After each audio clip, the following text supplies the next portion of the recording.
et bienvenue à une autre émission des Affaires municipales. Nous sommes rendus à l'automne, au mois d'octobre.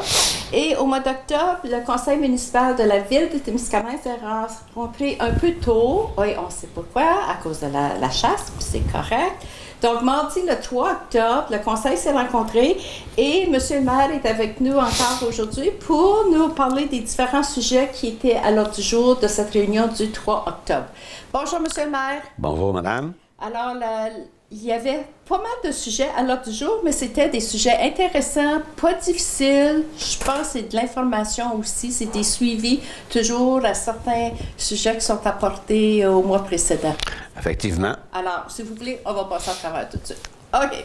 Donc, naturellement, le début de la réunion commence toujours par l'adoption du procès-verbal de la réunion précédente qui a été lieu le 12 septembre. Alors, chaque département à la ville avait des sujets à l'ordre du jour ce mois-ci. Commençons par le développement économique, touristique et communication. Ça, c'est un projet pas mal intéressant. Je pense que les gens vont être contents de savoir quel est ce projet de calendrier pour les citoyens de la ville de Témiscamingue. Un projet de citoyens. Parce qu'on se rappelle, quand on avait une chambre de commerce, puis je pense que les gens, là, on parle du bottin téléphonique, oui. là, mais on aime avoir un calendrier. Alors, quel est ce projet-là? Alors, l'objectif, c'est d'augmenter les moyens de communication avec les citoyens. Donc, ce calendrier-là va donner toutes les activités qui se passent durant l'année, de toutes sortes. Et on va demander à la population de prendre des photos, de nous les apporter. Puis on va faire des choix de photos. C'est une participation des citoyens en même temps. Il va y avoir les choix de photos sur lesquels le calendrier va avoir un juge qui va choisir des photos. Et toutes les activités vont être sur le calendrier. Intéressant parce qu'on voit l'annonce du concours de photos, soit sur le tableau électronique, même sur notre babillard, aussi à la télévision communautaire, on voit le concours de photos. Donc voilà la raison pour ce concours de photos-là. Exactement. Intéressant. Puis vous pensez sortir quand? Bien, à la fin du mois de décembre pour l'avoir le 1er janvier? On prévoit de faire pour qu'il sorte pour les fêtes, probablement. Là. Oh, un très beau cadeau de fête à offrir. Puis ça va être gratuit pour tous les gens. Oui. Puis là, à un moment donné, quand ça va être prêt distribué, on va avoir probablement votre réunion. Quand on va se rencontrer au mois de novembre ou décembre, on va avoir l'info où aller chercher le calendrier puis commencer à l'obtenir. Exactement. Parfait. OK. Ou bien la date qui va sortir. Oh, la date surtout. OK, à vérifier. OK, vous avez un mandat pour la mise en place d'une politique de développement durable. Alors, quel est ce mandat? Donc, la politique de développement durable. Donc, j'imagine que ce sont les activités, les projets que vous prévoyez pendant, est-ce que c'est l'année 2024 ou bien un projet de 4 ans, 5 ans? En quoi ça fonctionne? C'est les grands principes que la Ville doit adopter pour son développement durable. Puis ça, le gouvernement, maintenant, il insiste pour les municipalités SA comme politique. Puis je pense que c'est important même pour obtenir certaines subventions, ils vont nous demander est-ce que vous avez dans votre politique de développement durable. Okay. Sinon, on risque de ne pas avoir la subvention. Donc, c'est une façon d'obliger vraiment les municipalités à adopter une politique dans ce sens-là. Puis, quand vous voulez réaliser ce projet-là pour avoir les subventions, donc, le gouvernement va avoir la preuve que, oui, ça faisait partie de leur plan d'action dans le développement durable. Exact. Parfait. Autorisation de déposer une demande financière. Donc, on sait que la Ville, pour ministère de la Santé et des Services sociaux du Québec, concernant municipalité amis des aînés, pour un volet 1, c'est d'avoir des politiques et des actions d'action en faveur des aînés pour 23-24. Donc, on sait que la ville de Témiscamingue est considérée ville amie des aînés. Donc, ça, c'est quelque chose qui est disponible à ce moment-ci pour obtenir des sous pour faire une politique puis des actions pour les aînés? Exactement. Je pense que la dernière révision qui avait été faite, c'était en 2019, je crois. C'est une démarche qui démontre le soutien de la Ville pour les aînés. OK. C'est que... ce que je regarde, c'est bien en 2019. C'est pour montrer vraiment la volonté de la Ville. Puis là, il y a une subvention qui est maintenant sur le marché, qu'on pourrait obtenir 15 000 de subvention. Nous autres, on doit participer, la Ville, à environ 30 du coût. Alors, on veut vraiment la renouveler, la mettre à jour. OK. Tu as participé d'ailleurs aux autres On retourne en 2002 pour la première politique familiale. Ensuite, on a fait la mise à jour. Puis ensuite, puis je pense que c'est intéressant aussi là, de penser aux aînés parce qu'il y a des fois, il y a des années qui, dans comment je pourrais dire, sont concentrés, il y a un thème là, pour chaque année. Puis il y a des fois, c'est les aînés, ou je ne sais pas si ça existe encore, là, parce qu'on n'entend pas beaucoup parler. Mais de plus en plus, les aînés, oui. Donc, c'est pas mal intéressant. Donc, à suivre. Ça, c'est un domaine, un sujet qui va être intéressant. C'est un dossier qui intéresse la Ville aussi. Oui. Ouais. Oui. OK. Et c'est tout pour le développement économique, touristique et communication. Passons maintenant à loisirs et culture. Seulement un item. Puis c'est un suivi, on en avait parlé à la réunion du mois de septembre. Parce que vous savez, quand la Ville adopte un règlement, il y a différentes étapes pour en arriver à l'adoption. Et vous êtes rendu à l'étape de l'adoption, puis ça concerne les tarifs au centre, des activités au centre. Exactement. OK. Donc, je pense que ça, c'est... Ça ne reviendra pas le mois prochain, ça. C'est fini, là. On l'a adopté. OK. Sécurité publique, encore seulement un sujet à l'ordre du jour. Un programme de subvention pour la formation des pompiers qui est tellement nécessaire puis obligé, là, parce que notre équipe de pompiers, il faut qu'ils soient spécialisés. Peu importe quand ils reçoivent l'appel puis se présentent sur la scène, ça peut être matière dangereuse. Et vous avez nommé différents sujets, là, différents... possibilités de formation pour nos policiers, nos pompiers, pardon. Oui. Ah oui, alors l'objectif, c'est on veut toujours former nos pompiers. C'est trop difficile ici parce que les gens sont sur des corps de travail. Les gens, on a des Anglais, on a des Français. Alors, c'est trop difficile de regrouper un assez grand nombre de pompiers pour des cours, mais on finit toujours... Il faut vraiment amener en enfer, on finit par l'en faire. Pas autant qu'on aimerait, mais on veut accélérer le processus. Et là, c'est une demande de subvention pour couvrir nos frais pour les cours de pompiers qu'on veut donner. Quand vous offrez des cours à l'équipe des pompiers, est-ce qu'il y a un formateur qui vient sur place ou bien ça se fait sur l'Internet où les gens, je ne penserais pas qu'ils auraient à se déplacer, les pompiers? Comment ça fonctionne? Normalement, si on trouve un formateur, il va venir sur place donner la formation. S'il n'y a pas de possibilité, il y a certains cours que c'est plus facile, puis ça ne dérange pas trop que ce soit fait par Team ou par Internet. Okay. Mais ça va être varié comme... OK, parce que j'imagine, le formateur se déplaçant par venant sur place, j'imagine qu'à un moment donné, ils doivent parler d'équipement puis tout ça. Puis je pense que notre brigade, elle est pas mal organisée au niveau d'équipement puis, tu sais, pouvoir accès à tout ça. Là. Oui. Alors, c'est vraiment une demande de subvention pour les cours de formation qu'on veut appliquer dessus pour nos pompiers. Puis, c'est une obligation que nos pompiers soient formés aussi. Puis c'est important. Pour eux autres aussi, oui. là. Excellent. Continuons maintenant, travaux publics. Seulement 3 items. Il y a 3 autorisations. Premièrement, c'est le contrat ministère des Transports pour le chemin Cedar Pines. Ça, on en avait parlé à la réunion du mois de septembre. Donc ça, je pense que c'est réglé. Puis ça va être accepté. C'est pour le ministère des Transports et de la Mobilité. Ils vont vous donner des sous. Puis c'est la Ville, si je comprends bien, qui va s'en occuper de ça. C'était combien de kilomètres? Là? C'était 2,4 kilomètres. Oui, c'est le chemin à partir de la route 101, là, de highway qu'on appelle, qui se rend jusqu'à la fourche pour rentrer à Opémican. C'est que le ministère des Transports, nous autres, on y va déjà dans ce secteur-là pour nos autres chemins. Puis le transport, il serait plus facile si on vous donne de l'argent, puis vous allez le faire en même temps que vous faites vos autres entretiens de chemin. Okay. Donc, c'est qu'on entend que... Sauf que je vois ici que c'est marqué Cedar Pine. Maintenant, on l'appelle chemin Opémican. Okay. C'est une petite chose que je vais vérifier, là, mais on parle du même chemin. OK. Parfait. Ensuite, affichage et embauche. Alors, la Ville cherche 2 personnes d'utilité permanente et 2 personnes journaliers de déneigement parce que, oui, on se prépare à l'hiver. Donc, vous avez pas toujours besoin de plus d'employés pour aider juste pour le déneigement. Donc, il y a l'affichage. Puis, est-ce qu'il y a une date limite? Les gens sont intéressés, ils peuvent appeler n'importe quand, ceux qui sont intéressés. Oui, ça a été mis sur Internet, c'est sûr. Oui, puis on en et il y a des dates qu'ils doivent vraiment mettre leur nom. Okay. Concernant les unités permanentes, mais c'est pas 2 nouvelles personnes, c'est des remplacements de personnes, des postes à combler. OK, des remplacements. Okay. C'est des gens qui sont pour différentes raisons, mais c'est pas un surplus de personnel. Non, OK. Et c'est tout pour travaux publics. On passe déjà à urbanisme. Donc, il y a 2 demandes d'achat de terrain. un de René Gagnon, chemin Kipawa, et de Marjolaine Bruno sur la rue Ketchen.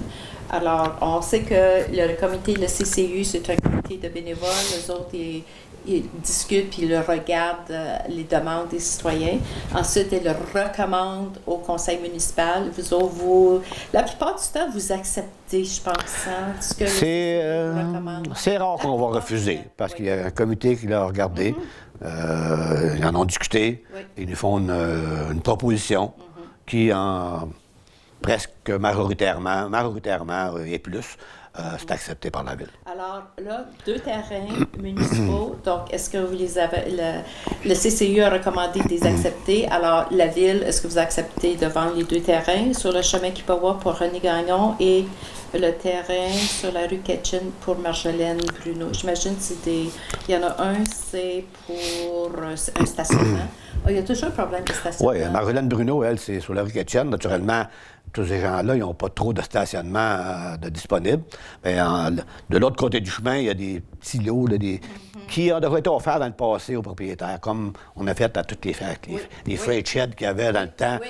Toute la Ville avait offert à tous les citoyens qui étaient à proximité des achetés. Puis ça, c'est des petits lots qui n'ont pas encore été, achetés.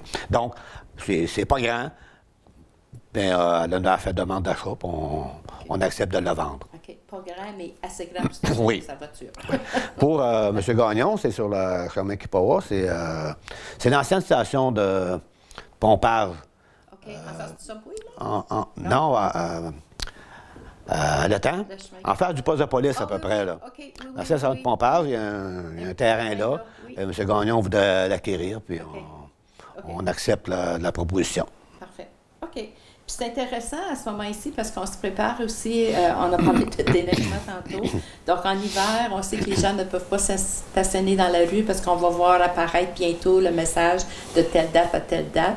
Donc les gens qui stationnent d'habitude dans la rue, bien là, ils se préparent pour l'hiver. Je ne peux pas stationner ma voiture dans la rue. Qu'est-ce que je fais? Donc, heureusement, Marjolaine va être capable de stationner sur son petit terrain.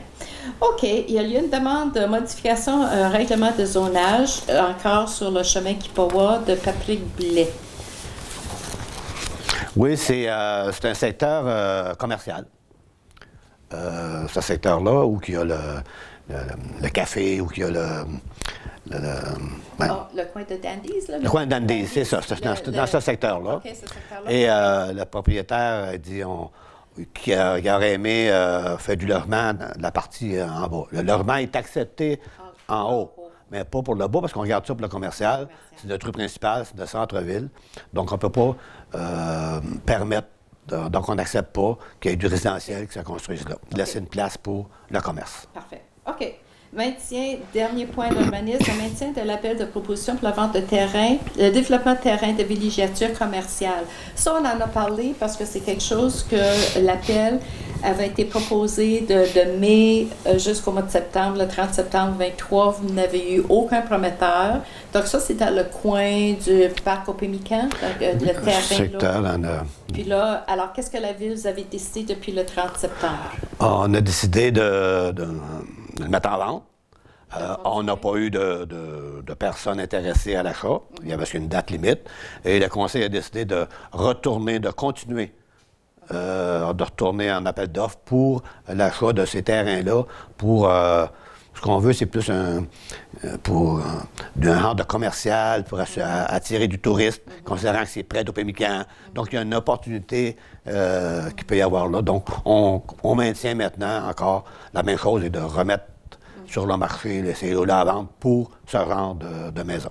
Comme tu sais, on peut prévoir, comme le lot est tellement beau puis grand, il y a peut-être la place, comme un genre de, je ne sais pas si on peut parler de ça, un mini-hôtel, juste passer une nuit, un petit café le matin, ensuite tu t'en vas au parc au Pémican, puis même c'est juste une journée. Oui, mais c'est pas... Oui, c'est ça. Mais l'objectif de la Ville, c'est que ça soit développé dans ce sens-là. OK, parfait.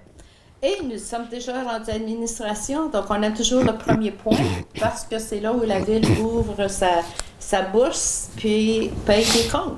Alors, pour le mois de septembre, vous aviez 1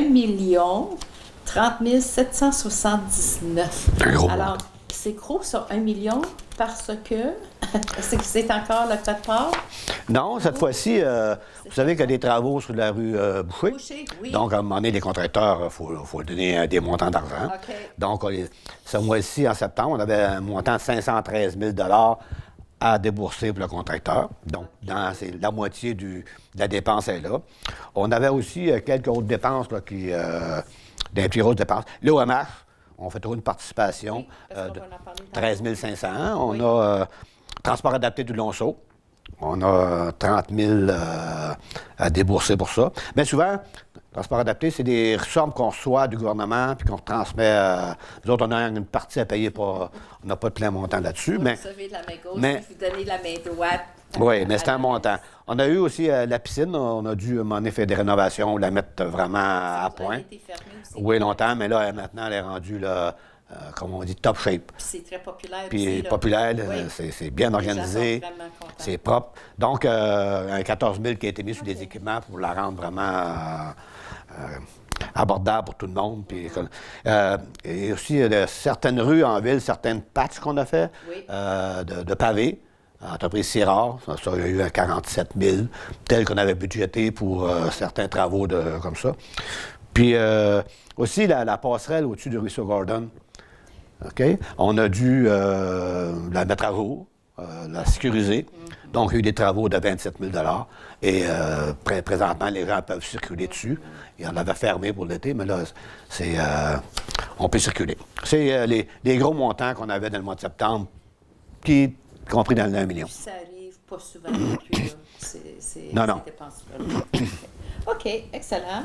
Là, il y a une demande de mission tournesol. Puis si je me rappelle, au printemps, cette année 2023, ils sont venus.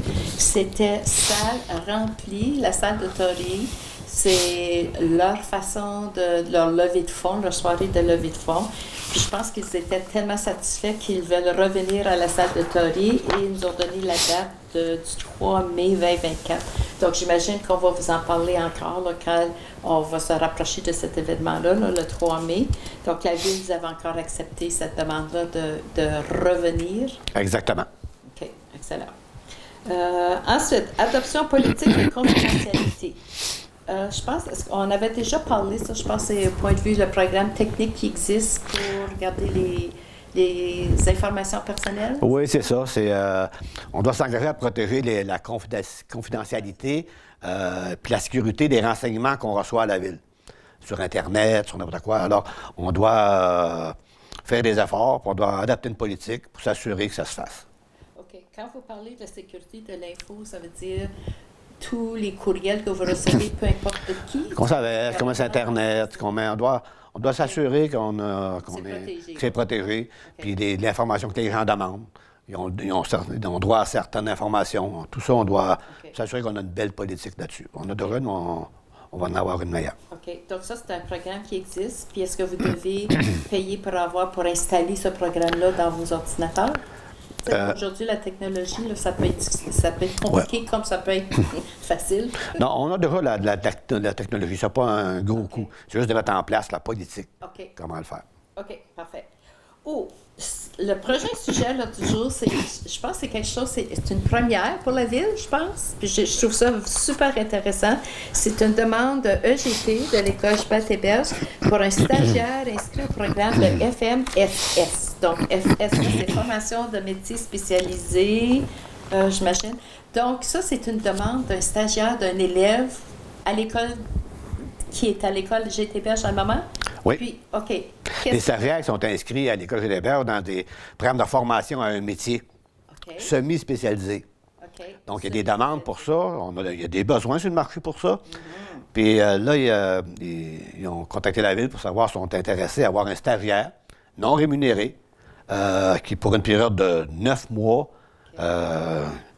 4 jours sur 9, autrement dit, là, presque toujours sur place. Et d'ailleurs, il a débuté. Il a débuté. Matin, on disait qu'il... Avec les travaux publics? Oui, avec les travaux publics. Il a commencé à agresser les machines, voir comment ça fonctionne, puis tout ça. Alors, je pense que c'est un programme très intéressant. Ça va permettre à ces stagiaires, comme ça, qui sont intéressés à ce genre de travail-là, à aller sur le marché du travail par la suite. Donc, c'est une belle initiative, puis on est content de participer à ça. C'est une belle opportunité. Puis ensuite, l'étudiant qui rentre dans ce domaine-là, puis c'est intéressant, mais quand tu es sur le terrain, comme on dit, puis tu commences, puis tu dis, est-ce que j'aime vraiment ça, je continue, ou bien non, c'est vraiment pas pour moi. Puis c'est une chance de vraiment décider, oui, je l'aime, puis c'est un bon choix que j'ai fait, puis je vais continuer. Là.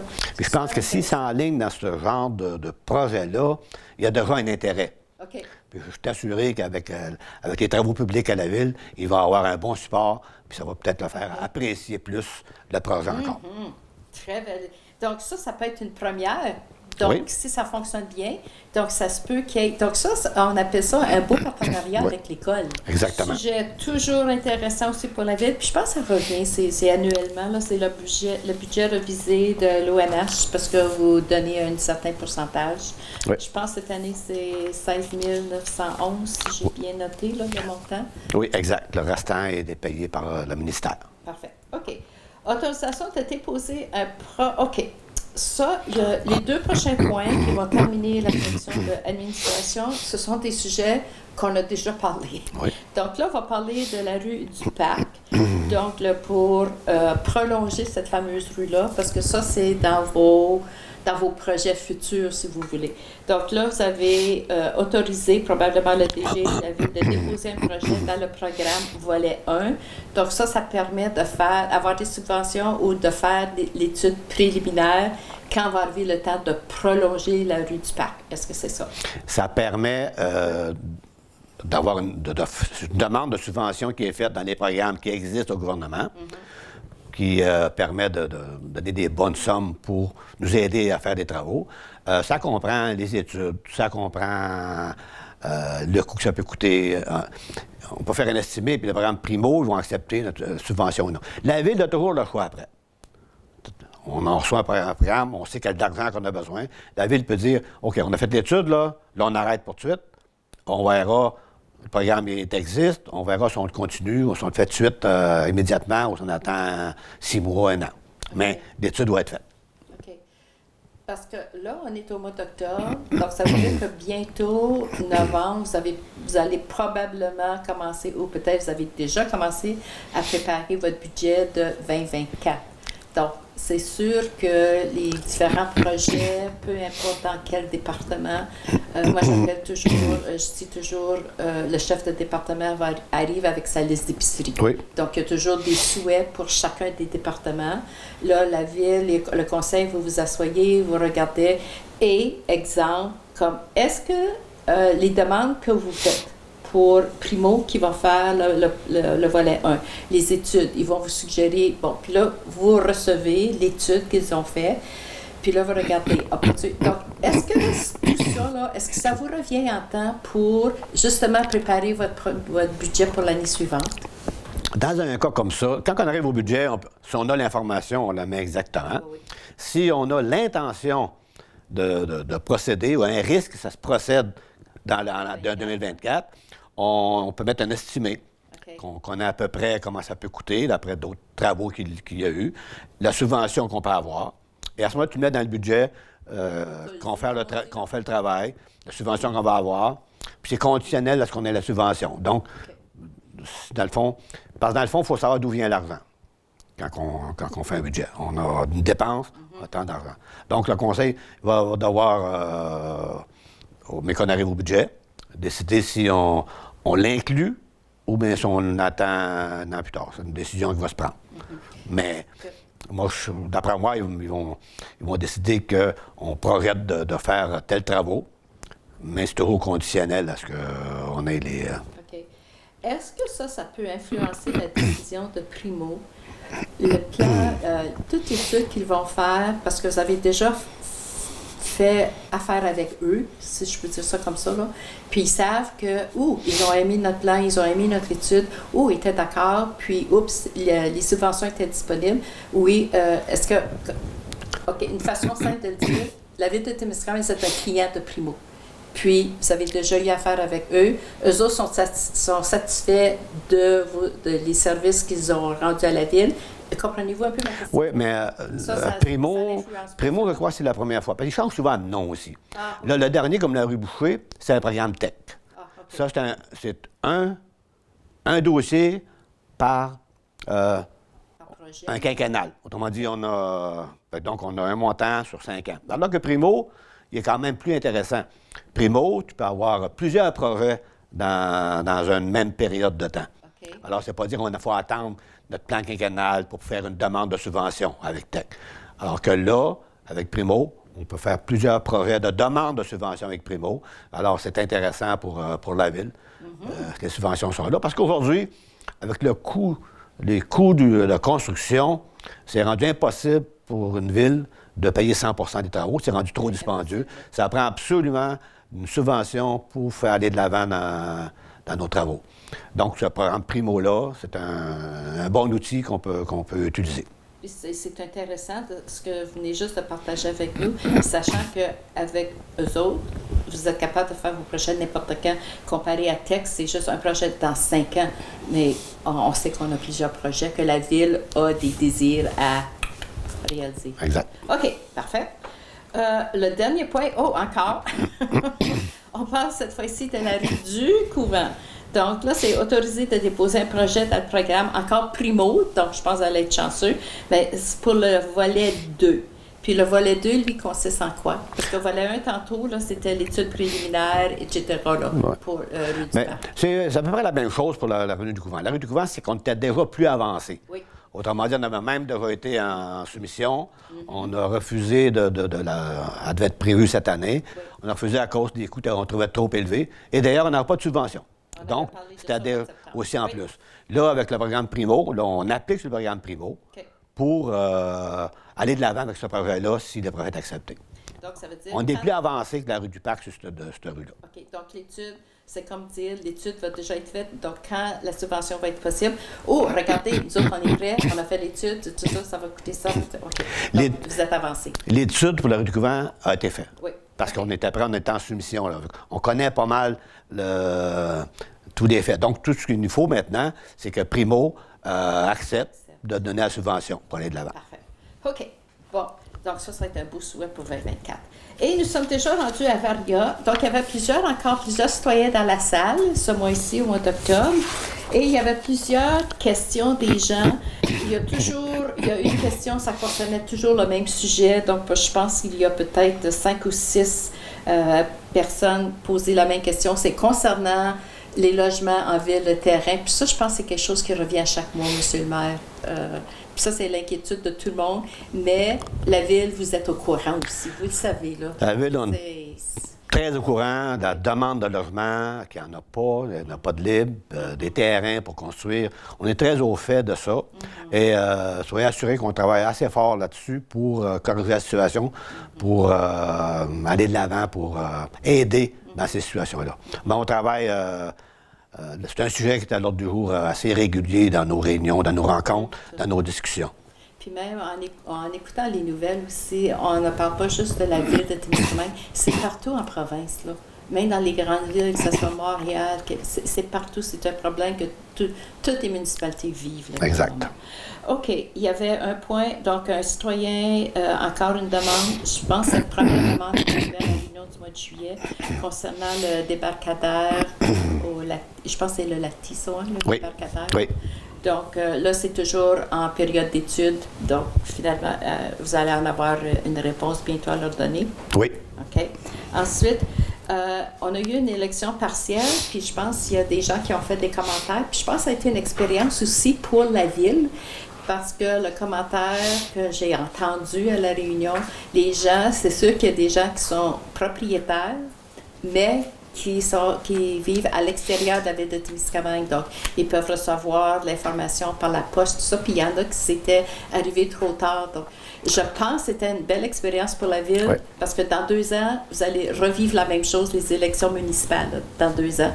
Donc, là, vous allez peut-être être pas organisé différemment pour que tout le monde reçoive. C'est ça le but là, de l'intervention de la citoyenne. Avec l'expérience vécue, on va être mieux en mesure de rejoindre tout le monde. OK. Puis je pense qu'on a fait le tour du jardin, là, Monsieur le maire. Il y a juste peut-être, j'ai apporté, je ne sais pas si vous voulez qu'on en parle, alors je montre ça ici, là. Alors, si vous êtes allé vérifier votre courrier au bureau de poste, vous avez probablement reçu, c'est un tirage au sort de 6 lots de villégiature disponibles à prix imbattable. Puis il y a une date limite du 29 octobre. Mais il y a un terrain. Est-ce qu'on pourrait en parler, Monsieur le maire, concernant ces 6 lots-là? Oui. Donc, la ville? 6 lots, il y en a un à Témiscamingue. Vous savez, il y a environ 1 an ou 2, on a fait un tirage au sort. On a développé 11 lots sur la rivière, dans le secteur Boomcamp. Oui. Au bout de la rue Thorne, là, tu continues, puis il y a un secteur qu'on appelle Boomcamp. On a développé 11 lots. Et le ministère, maintenant, il dit c'est par tirage au sort que ça se fait. Et dans ces 11 lots qui ont été tirés, il y a une personne, son a été choisi, qui a décidé qu'il voulait plus le lot. Fait que dans ce temps-là, le ministère, la MRC nous reviennent et dit il y a un lot, on va retourner encore au tirage au sort pour ce lot-là. Okay. Le restant, c'est l'Aniel surtout qui a des lots comme ça. Oui. Donc, il y a 5 lots, justement, à l'Aniel, puis il y en a un sur le chemin de Boomcamp. Donc, si vous êtes intéressé, vous avez jusqu'au 29 octobre. Donc, si les gens, quelqu'un, téléspectateur, nous écoute, puis est intéressé, où est-ce qu'il prend contact? Je pense que c'est la MRC. Oui. La MRC. Mettre le nom, puis ceux qui ont mis leur nom, ils vont avoir un tirage au sort pour choisir lequel qui l'a eu. OK. Alors, je pense que c'est tout pour la réunion du 3 octobre. Alors, nous avons passé à travers, Monsieur le maire, donc toujours intéressant. Donc, la prochaine réunion, n'oubliez pas, cette fois-ci, ça va être le 2e mardi de novembre. Et je vous donne la date tout de suite, ça va être mardi le 14 novembre. Toujours à la salle des Jardins à partir de 19h. Alors, merci beaucoup, Monsieur le maire, et on se revoit le mois prochain. Ça me fait plaisir. Et à la prochaine, vous aussi.